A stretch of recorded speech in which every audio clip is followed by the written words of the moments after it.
नमस्कार, स्वागत है आपका। मैं हूं आपके साथ गौरव श्रीवास्तव। देश का सबसे भरोसेमंद चैनल डीडी न्यूज पर लेकर हाजिर हूं आपका अपना पसंदीदा शो खबरों का सरपंच न्यूज 5। इस कार्यक्रम के जरिए हम आप तक पहुंचाते हैं वो खबरें जिन पर रहती है सभी की नजर। लेकिन न्यूज पंच में सिर्फ खबर नहीं, बल्कि होगी खबर की पूरी पड़ताल। तथ्यों और आंकड़ों के जरिए आपको समझाएंगे खबर का हर एक बिंदु। साथ ही ग्राउंड जीरो पर मौजूद अपनी टीम से जानेंगे एक एक अपडेट। होगी हर खबर पर पैनी नजर। और आज न्यूज पंच के जरिए जिन खबरों पर होगी हमारी नजर, सबसे पहले डालते हैं उन पर नजर।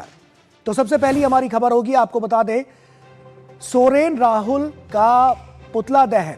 साफ तौर पर कहें तो जिस तरह से रांची में जो बवाल मचा हुआ है, क्या कुछ कह रहा है और किस तरह से ये जो प्रदर्शन है वो और उग्र होता हुआ जा रहा है, क्या कुछ तस्वीरें निकलकर सामने आई हैं और क्या लेटेस्ट अपडेट है, ये बताएंगे हम आपको। दूसरी हमारी खबर होगी, वंदे मातरम का अपमान, घिर गई कांग्रेस। आखिर क्यों वंदे मातरम को लेकर बीजेपी और कांग्रेस में ये लड़ाई साफ तौर पर देखने को मिल रही है? क्या कांग्रेस का तर्क है और बीजेपी ने किस तरह के आरोप लगाए हैं, ये भी हम आपको बताएंगे। तीसरी अहम खबर हमारी होगी, बांग्लादेश में बत्ती गुल। क्या हालात बांग्लादेश में बने हुए हैं और ऐसा क्यों है कि वहां पर जो बत्ती है वो गुल होती हुई नजर आ रही है, ये सब कुछ हम आपको बताएंगे। तो चलिए शुरुआत करते हैं अपनी पहली खबर के साथ न्यूज पंच की। तो आइए पहली खबर का रुख करते हैं। दरअसल आपको बता दें कि झारखंड में छात्र आंदोलन अब और तेज होता नजर आ रहा है। आंदोलन का आज 23वां दिन है और प्रदर्शनकारी छात्रों ने सरकार को साफ चेतावनी दी है कि अगर उनकी मांगों पर जल्द फैसला नहीं हुआ तो आंदोलन का दायरा और बढ़ाया जाएगा। छात्रों ने 24 जिलों में विरोध प्रदर्शन और मुख्यमंत्री हेमंत सोरेन और राहुल गांधी के पुतले दहन का ऐलान किया है। और इसके साथ ही 20 अगस्त को मुख्यमंत्री आवास के घेराव की भी तैयारियां जो हैं वो साफ तौर पर और तेज होती हुई नजर आ रही है। प्रदर्शनकारी छात्र मुख्यमंत्री के इस्तीफे की मांग कर रहे हैं और झामुमो कांग्रेस पर आंदोलन को राजनीतिक रंग देने का आरोप लगा रहे हैं। छात्रों ने राहुल गांधी से समर्थन वापस लेने की मांग भी उठाई है। आंदोलनकारियों का कहना है कि सरकार उनकी मांगों को गंभीरता से ले, वरना आने वाले दिनों में विरोध और उग्र होगा। छात्रों ने दो टूक कहा है कि मांगे पूरी होने तक ये आंदोलन जो है वो जारी रहेगा। तो साफ तौर पर देखें तो झारखंड में जिस तरह की स्थितियां हैं वो साफ तौर पर दिखा रही हैं कि क्या कुछ हो रहा है और यही सब कुछ है जो लगातार हम देख रहे हैं कि आने वाले समय में और ज्यादा इसको व्यापक तौर पर आगे बढ़ाता हुआ नजर आ रहा है। ऐसे में छात्रों ने पुतला फूंकने की धमकी दी है और वहीं सीएम आवास का घेराव करने की भी चेतावनी दी है। अब इन लोग नहीं समझ रहे, हम अब भगत सिंह का रुख अपनाने जा रहे हैं। इसके लिए सरकार अगर हमारे सीने में गोली भी मार दे, हम गोली खाने के लिए तैयार है। जब तक हमारी मांगे पूरी नहीं हो जाती, हम लोग अपना आंदोलन को जारी रखेंगे। 18 तारीख तक सरकार को अल्टीमेटम दे रहे हैं, हमारी मांग को पूरा कीजिए, जेएसएससी रद्द कीजिए, टीडीपीएल एजेंसी द्वारा लिए गए तमाम एग्जाम को रद्द करते हुए सभी में सीबीआई जांच कीजिए। अगर ऐसा नहीं करते हैं, झारखंड के लाखों छात्र नौजवान 20 तारीख को सीएम आवास का घेराव करेंगे। और ये पुतला दहन झारखंड सरकार हेमंत सोरेन का, मुख्यमंत्री आदरणीय राहुल गांधी जी का और उनको समर्थन देने वाले तमाम पार्टियों का पुतला दहन करने जा रहे हैं। तो वहां पर राज्य सरकार को साफ तौर पर किस तरह से जो बातें हैं वो निकलकर सामने आ रही है और पुतला दहन की जो बात है वो भी कही जा रही है। ऐसे में क्या कुछ होगा, आइए इस पर भी हम नजर डालेंगे और आपको विस्तार से बताएंगे। दरअसल प्रदर्शनकारी छात्रों ने कहा है कि हम मुख्यमंत्री के इस्तीफे की मांग करते हैं और इसके अलावा क्योंकि झामुमो और कांग्रेस दोनों हमारे साथ राजनीति कर रहे हैं, अगर मुख्यमंत्री उनकी बात नहीं सुन रहे हैं तो कांग्रेस नेता राहुल गांधी को झामुमो नीत गठबंधन से समर्थन वापस लेना चाहिए। धरना का 23वां दिन है और भूख हड़ताल का 13वां दिन है। मेरा नाम प्रेम नायक है और सरकार एकदम भी गंभीर नहीं है। मेरी जान अब नहीं लगता है कि हम ज़्यादा जी पाएंगे। यहाँ से ले जाना चाहा डॉक्टर, मैं नहीं गया क्योंकि ये ले जाते हैं तो फिर आने नहीं देते हैं। देवेंद्र नाथ महतो को ले गए, फिर आने नहीं दे रहे हैं। ये लोग का मंशा है कि आंदोलन टूट जाए, इसलिए मेरा मानना है कि हम अंतिम क्षण तक यहीं रहेंगे। अब मेरी स्थिति अच्छी बिल्कुल नहीं है, लेकिन सरकार सुन नहीं रही है। सोरेन जी, हमारी जायज मांगों को जल्द पूरा कीजिए, वरना वो दिन दूर नहीं है। हम आपको 18 तारीख तक अल्टीमेटम देते हैं। अगर 18 तारीख तक हमारी जायज मांगों पर आप ठोस कदम नहीं उठाते हैं, जेएसएससी जेल अगर आप रद्द नहीं करते हैं, टीडीपीएल एजेंसी द्वारा ली गई तमाम एग्जाम को अगर रद्द नहीं करते हैं, सीबीआई जांच नहीं करते हैं, 20 तारीख को सीएम आवास घेरावा झारखंड के तमाम छात्र नौजवान घेरेंगे और तब तक वहां हम लोग बैठे रहेंगे जब तक हमारी जायज मांगों को पूरा नहीं कर लेती है। ये जो सब भाषणबाजी कर रहे हैं, कभी फेसबुक में पोस्ट करते हैं, कभी राहुल गांधी जी को ऑडियो कॉल पर बात करते हैं, क्या समझ के? लेकिन हम लोग पढ़े लिखे छात्र हैं, अनपढ़ गवार नेता नहीं है जो आपके बातों में आएंगे। तो साफ तौर पर आपने सुना कि क्या कुछ ये मांगे रखी गई हैं। ऐसे में मुख्य मांगे क्या हैं, आइए हम आपको बताते हैं कि आखिर क्या मुख्य मांगे रखी गई हैं और किस तरह से जो छात्र हैं वो अपनी जो मांगे हैं उनको सामने रखते हुए नजर आ रहे हैं। जेपीएससी 14वीं परीक्षा रद्द हो, ये उनकी मांग है और ये प्रमुख मांगे हैं जो लगातार देखने को मिल रही है। पेपर लीक, धांधली की सीबीआई जांच हो, ये भी मांग लगातार उठाई जा रही है और इस मांग को देखा गया है। इसके अलावा रिटायर्ड हाईकोर्ट जज की निगरानी में जांच हो, ये बड़ी मांग रखी गई है और उसके अलावा पीटी मेंस कट ऑफ और स्कोर कार्ड जारी किया जाए। तो इस तरह की जो तमाम प्रमुख मांगे हैं वो यहां पर देखने को मिल रही हैं। ओएमआर और कॉपियां ऑनलाइन उपलब्ध कराई जाए, इससे पता चल सके कि कहां पर किस तरह की स्थितियां थी। तो जेपीएससी जेएसएससी में राजनीतिक नियुक्तियां बंद हो, और ये पहले बहुत देखने को मिलता था यहां पर राज्य सरकार में, इसीलिए ये मांगे उठाई जा रही है। भ्रष्टाचार पर 90 दिन में फैसला सुनाया जाए और इसके अलावा मृत छात्रों के परिजनों को 1 करोड़ का जो मुआवजा है वो भी दिया जाए। तो ये तमाम प्रमुख मांगे हैं जिनको साफ तौर पर रखा गया है। और जेपीएससी जेएसएससी के लिए बने हेल्प डेस्क, क्योंकि जिस तरह से जो छात्र परेशान है वो कहा जाए, सरकार से सीधी बात हो नहीं पा रही है, तो ऐसे में एक हेल्प डेस्क की बहुत ज्यादा जरूरत है। और भर्तियों का जो परीक्षा कैलेंडर है वो भी यहां पर जारी किया जाए। 2018 से ही जेपीएससी में आयु सीमा की गणना, ये इसकी शुरुआत हो, ये साफ तौर पर देखने को मिलेगा। जेएसएससी में अधिकतम जो आयु सीमा है वो यहां पर रखी जाए। तो ये तमाम जो अलग अलग मुख्य मांगे हैं ये बहुत कुछ कह रही हैं, क्योंकि छात्र आंदोलन का जो 23वां दिन है वो काफी अहम है। और ऐसे में सीएम सोरेन को चेतावनी साफ तौर पर दी गई है कि आंदोलन अब और तेज होता हुआ नजर आ सकता है। इसके अलावा पुतले फूकेंगे प्रदर्शनकारी छात्र, जो साफ तौर पर चेतावनी लगातार दी जा रही है, जिसकी बाइट भी हमने अभी आपको सुनाई। सोरेन राहुल के पुतले जलाए जाएंगे, जिस तरह की बात अभी तक की जा रही है। पुतले फूकेंगे प्रदर्शनकारी छात्र, 24 जिलों में यह पुतला दहन होगा। 20 अगस्त को सीएम आवास का घेराव करने की भी यहां पर चेतावनी दी गई है। सोरेन के इस्तीफे की मांग जो है वो और तेज होती हुई नजर आ रही है। झामुमो कांग्रेस राजनीति कर रही है, ये साफ तौर पर बड़े आरोप लगाते हुए छात्र नजर आ रहे हैं। समर्थन वापस ले राहुल गांधी, ये कहना है छात्रों का, जो अभी हमने आपको सुनवाया भी। मांगे पूरी होने तक आंदोलन जो है वो जारी रहेगा और एक अल्टीमेटम भी दिया गया है। लगातार जो चेतावनियां हैं वो नजर आ रही हैं और किस तरह से लगातार जो अलग अलग स्थितियां हैं वो क्या कुछ कह रही हैं ये साफ तौर पर नजर आ रहा है, क्योंकि जो तमाम अलग अलग तस्वीरें आ रही हैं, तमाम अलग अलग रिएक्शंस आ रहे हैं, वो बहुत कुछ कह रहे हैं। और पुलिस ने किस तरह से जो तिरंगा मार्च है उसको रोका, धक्का मुक्की का भी आरोप लगाया गया है। तिरंगा फहराने के दौरान ये झड़प हुई है। महतो को अस्पताल से बाहर जाने से रोका गया। वहीं पुलिस महतो झड़प के वीडियो भी काफी वायरल हैं। घटना के बाद मौके पर जो तनाव है वो बढ़ा है। कुछ जो वीडियो वायरल है उनमें से हम कुछ तस्वीरें भी आपके साथ साझा कर रहे हैं। तिरंगा यात्रा में जाना चाहते थे महतो। देवेंद्र नाथ महतो छात्र नेता हैं जो चाहते थे कि वो इस तिरंगा यात्रा में शामिल हो, लेकिन उसके बाद जो वहां का राज्य प्रशासन है उसने किस तरह से यहां पर स्थितियों को कैसे अलग थलग करके दिखाया, ये साफ तौर पर तस्वीरें इसकी गवाही दे रही हैं कि किस तरह की जो स्थितियां हैं वो साफ तौर पर यहां पर नजर आई है, क्योंकि पुलिस ने तिरंगा मार्च से रोका था। और आप समझिए जब से ये छात्र आंदोलन शुरू हुआ है उसके बाद से लेकर अब तक तमाम छात्रों की जो मांगे हैं वो लगातार यहां पर उठाते हुए नजर आए हैं, लेकिन उसके बाद अभी तक उनकी सुध नहीं ली गई है राज्य सरकार द्वारा। और इसीलिए ये जो प्रदर्शन है वो और ज्यादा व्यापक होता जा रहा है। सोशल मीडिया पर और इसके अलावा अलग अलग प्लेटफॉर्म पर इस तरह की तस्वीरें जो है वो बहुत तेज गति से वायरल है और इन तस्वीरों से साफ तौर पर देखा जा सकता है कि महतो किस तरह से बाहर जाना चाहते हैं, तिरंगा यात्रा में शामिल होना चाहते हैं, लेकिन उनको किस तरह से पुलिस जाने नहीं दे रही है। ये जो राज्य पुलिस है, जो प्रशासन है, वो उनको आगे बढ़ने नहीं दे रहा है। तो ये साफ तौर पर नजर आ रहा है कि किस तरह की कार्यप्रणाली यहां पर अपनाई जा रही है और इसीलिए ये जो प्रदर्शन है वो एक अल्टीमेटम यानी कि चेतावनी के तहत और आगे बढ़ता हुआ नजर आ रहा है। आने वाले समय में देखना होगा कि आखिर ये किस तरह से और उग्र रहता हुआ नजर आता है। इस पर लगातार हमारी नजर बनी रहेगी। अगली खबर का रुख करते हैं। वंदे मातरम ये सिर्फ कुछ शब्द नहीं है, बल्कि आजादी की लड़ाई के दौर से करोड़ों भारतीयों की जो भावनाएं हैं वो उनसे जुड़ा हुआ एक स्वर है। लेकिन अब इसी वंदे मातरम के पूरे गायन को लेकर सियासत जो है वो गर्मा गई है। दरअसल सोशल मीडिया पर एक वीडियो सामने आया है जिसे लेकर बीजेपी का आरोप है कि कांग्रेस के एक कार्यक्रम में वंदे मातरम का पूरा गायन नहीं किया गया और इसे बीच में रोक दिया गया। बीजेपी ने इसे लेकर सोनिया गांधी, राहुल गांधी और मल्लिकार्जुन खड़गे पर सवाल उठाए हैं और पूछा है कि आखिर पूरे वंदे मातरम से कांग्रेस को परेशानी क्यों है।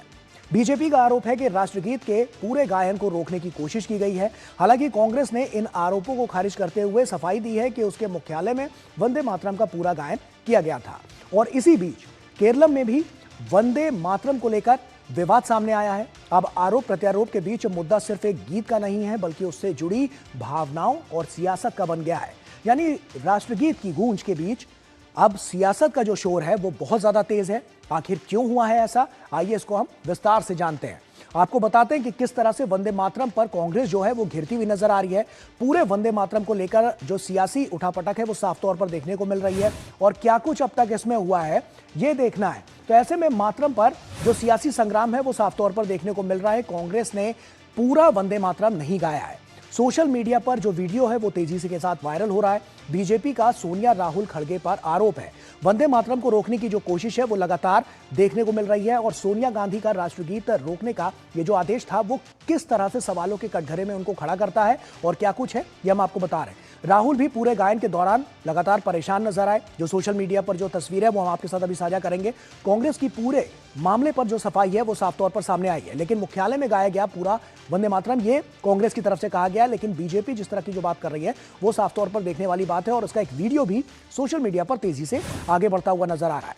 तो वंदे मातरम से बेचैनी क्यों है, ये लगातार इस तरह के सवाल उठाए जा रहे हैं। जो शुरुआती पंक्तियों को लेकर उसके बाद से ही जो असहजता होने लगी और उन्होंने गीत रोकने का संकेत दिया।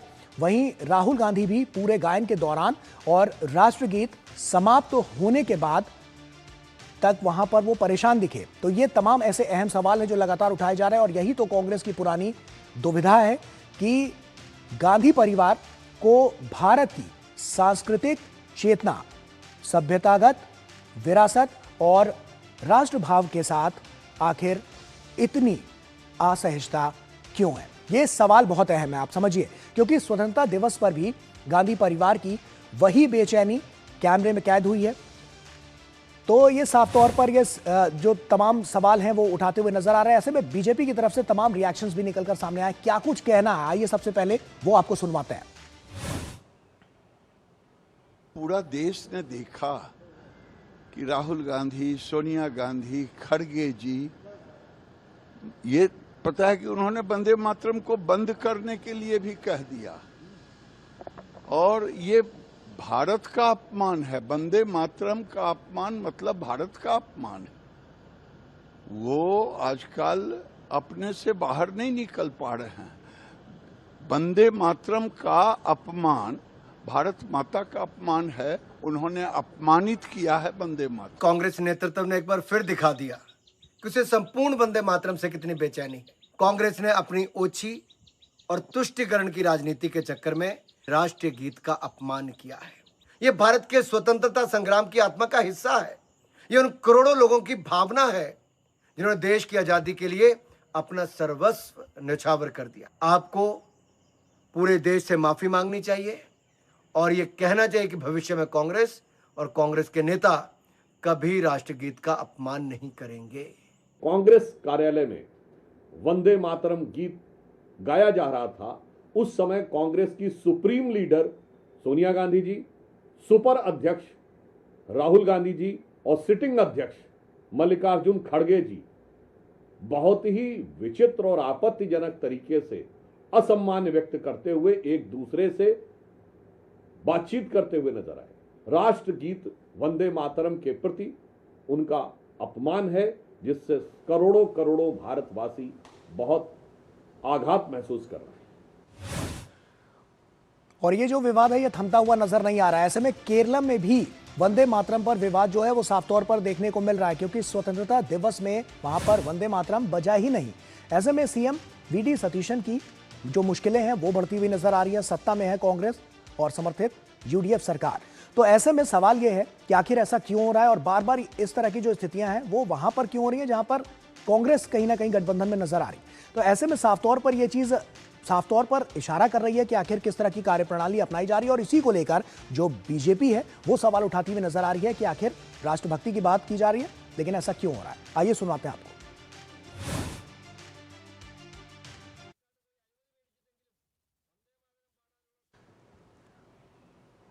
तो ये बड़े जो आरोप हैं वो लगाते हुए नजर आ रहे हैं। दरअसल एक खास वर्ग के दबाव में सीएम साफ तौर पर नजर आ रहे हैं और जमाते इस्लामी के आगे वो झुके हुए नजर आ रहे हैं। ऐसे में भारत विरोधी जो ताकतें हैं उनके साथ संबंध जो है वो समझ में आता है। ऐसे में यूडीएफ के खिलाफ वो बड़ा जो ऐलान है वो किया गया है। कानूनी और राजनीतिक लड़ाई की जो घोषणा है वो नजर आ रही है और 15,000 जगहों पर गाएंगे पूरा वंदे मातरम। तो ये इस तरह की जो बातें हैं वो निकलकर यहाँ पर सामने आ रही है। शैलेंद्र हमारे सहयोगी हमारे साथ जुड़ रहे हैं। शैलेंद्र, आखिर इस पर रोशनी डालिए, किस तरह की मौजूदा स्थिति है, हालात क्या कहते हैं और आखिर ऐसा क्यों हो रहा है? कांग्रेस की तरफ से इस तरह की स्थितियां क्यों बार बार पैदा की जा रही हैं? गौरव, इसके लिए थोड़ा सा इतिहास में जाना होगा। जब संपूर्ण वंदे मातरम राष्ट्रगीत को गाने का फैसला हुआ, उसके गायन का फैसला हुआ, और हम जानते हैं कि हाल ही में एक बिल संसद से पारित हुआ जिसमें अगर कोई राष्ट्रगीत का अपमान करता है तो उसको सख्त सज़ा, 3 साल तक की सज़ा का प्रावधान है। और जब ये बात सामने आई थी 150वीं वर्षगांठ पर वंदे मातरम के, हम जानते हैं कि उस वक्त जब सदन में चर्चा हुई थी तब बीजेपी की तरफ से आरोप लगाया गया था कि देखिए वंदे मातरम के कई अंतरे गाए न जाएं। ये साजिश करने का काम कांग्रेस की अगुवाई में हुआ था एक वर्ग के तुष्टीकरण के लिए, जबकि सुभाष बाबू ये चाहते थे कि पूरा वंदे मातरम गाया जाए और तमाम देश के उस वक्त के नेता चाहते थे कि पूरा वंदे मातरम गाया जाए। लेकिन कांग्रेस ने उस वक्त, कांग्रेस की अगुवाई वाली सरकार ने और नेहरू जी ने ये जो वंदे मातरम था संपूर्ण वंदे मातरम की जगह पर उसका कुछ हिस्सा ही उसको आगे ले जाया गया। अब जाकर फिर से यह फैसला प्रधानमंत्री नरेंद्र मोदी की अगुवाई में किया गया है। जो हमने देखा है कि लाल किले के प्राचीर से संपूर्ण वंदे मातरम गाया गया, और आप देखें कि जो सरकारी समारोह होते हैं, यादगारी समारोह होते हैं, उनमें इसका गायन किया जाता है। अब सवाल यह है कि कल जब हमने देखा कि कांग्रेस के दफ्तर में कांग्रेस के शीर्ष नेतृत्व जो तस्वीरों में दिखाई दिया उसमें वो असहज नजर आए। आरोप ये लगा कि उसमें उसे बंद करने को कहा गया। कुछ जो ऑडियो सुनाई दे रहा था उससे भी लोग कयास लगा रहे हैं। तो बीजेपी ने तमाम आरोप लगाया। कांग्रेस की तरफ जो सफाई आई वो भी अजीब सफाई थी। अलग अलग तरह से देखे तो 3 वर्जन सामने आया। जयराम रमेश ने कुछ अलग कहा, बाकी नेताओं ने कुछ अलग कहा। तो ये साफ जाहिर होता है कि कांग्रेस पार्टी के जो नेता है वो सहज नहीं थे। और अब केरल में इस तरह की घटना आ गई सामने, वही केरल जहां पर मुस्लिम लीग से गठबंधन करने का आरोप कांग्रेस पार्टी पर लगा था, और बीजेपी ने सवाल उठाया था कि कांग्रेस पार्टी सत्ता के लिए, एक वर्ग के तुष्टीकरण के लिए मुस्लिम लीग से समझौता कर सकती है। तो अब उसी केरल में ये पूरा विवाद सामने आया है जब वंदे मातरम बजा ही नहीं, जो कि एक तरह से अब अनिवार्य हो गया है। फिर सवाल उठता है, सवाल बड़े अहम है क्योंकि ये सवाल उस तरह उठाना की भी नहीं आई। जरूरी है, क्योंकि जब देश हित की बात होती है तो कहीं वंदे मातरम को रोक दिया जाता है और कहीं गाया ही नहीं जाता, तो सवाल उठने लाजमी है। ऐसे में कांग्रेस की जो कार्यशैली है वो दिखाना कुछ और है, जैसे हाथी के दांत होते हैं ना, खाने के अलग दिखाने के अलग, तो वही कमोवेश यही स्थिति कांग्रेस की भी नजर आती है। बहुत बहुत शुक्रिया शैलेंद्र, तमाम जानकारी हमसे साझा करने के लिए बहुत बहुत शुक्रिया। वक्त यहाँ पर एक छोटे से ब्रेक का हो गया, लेकिन ब्रेक के उस पार जब लौटेंगे तो बांग्लादेश की खबर से आपको रूबरू कराएंगे कि आखिर वहां बत्ती क्यों गुल है। छोटा सा ब्रेक ले रहे हैं, जल्द हाजिर होते हैं।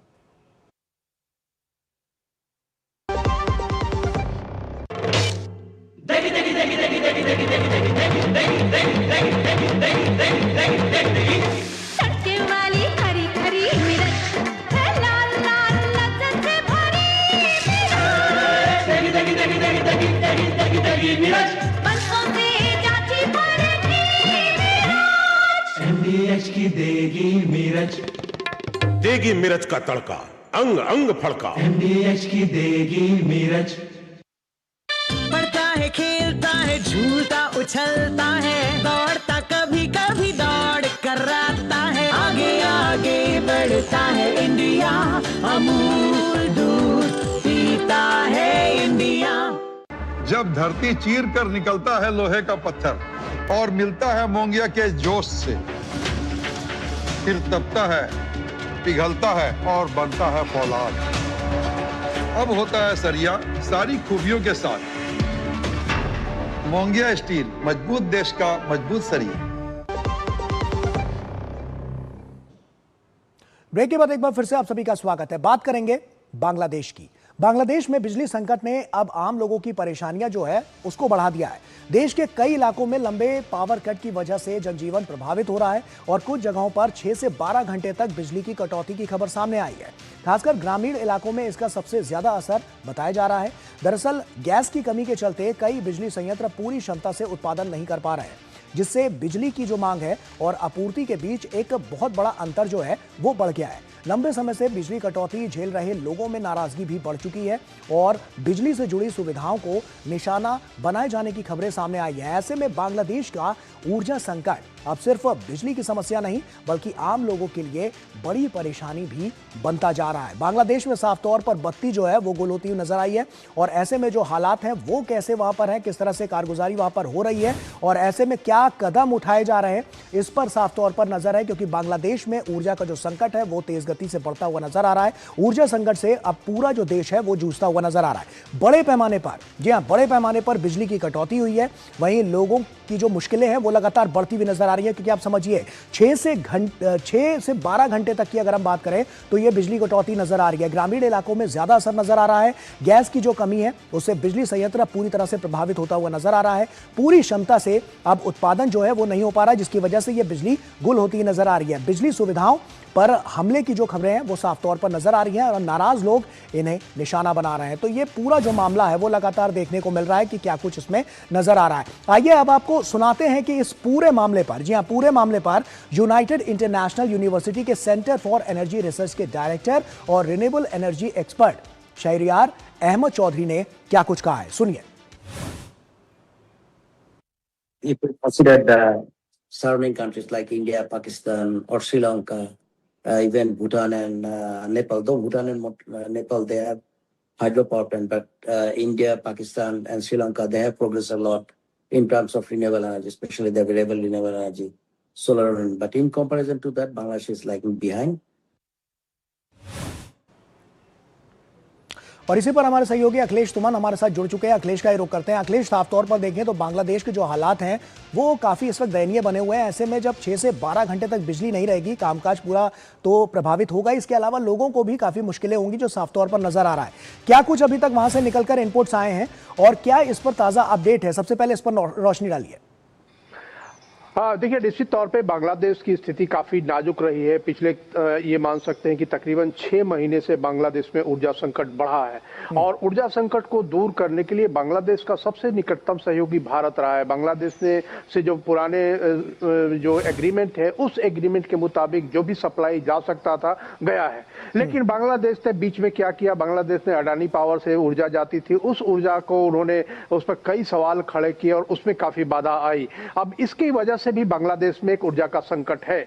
उसके अलावा बांग्लादेश की अंदरूनी राजनीतिक हालत ऐसी है कि उनके जो संबंध है बाहरी अन्य देशों से संबंध ठीक तरीके से विकसित नहीं हो पा रहे हैं। घरेलू उत्पादन का संकट है। उनके यहाँ जो सप्लाई चेन है, सप्लाई चेन बुरी तरह प्रभावित है और कह सकते हैं कि एक तनाव की स्थिति है, खास करके भारत के साथ भी उन्होंने बनाकर रखा है। तो इन सारी स्थितियों को देखते हुए बांग्लादेश के लोगों का गुस्सा बहुत बढ़ रहा है। सबसे महत्वपूर्ण बात यह है कि जो वहां जितने जिले में जितने पावर स्टेशन हैं, सारे पावर स्टेशन के जो लोग हैं उन्होंने मांग की है पुलिस सुरक्षा की। उनकी यह आशंका है कि बांग्लादेश के लोग आएंगे और इस समय जबकि ऊर्जा का काफी संकट है, कहीं हमला न करे, क्योंकि बांग्लादेश में हम देख रहे हैं कि पिछले तकरीबन 1-1.5 साल से कहे जब मोहम्मद यूनुस की सरकार जाने के बाद बांग्लादेश में जो है वो कट्टरपंथी ताकतों ने काफी अपना जड़ जमाने की कोशिश की है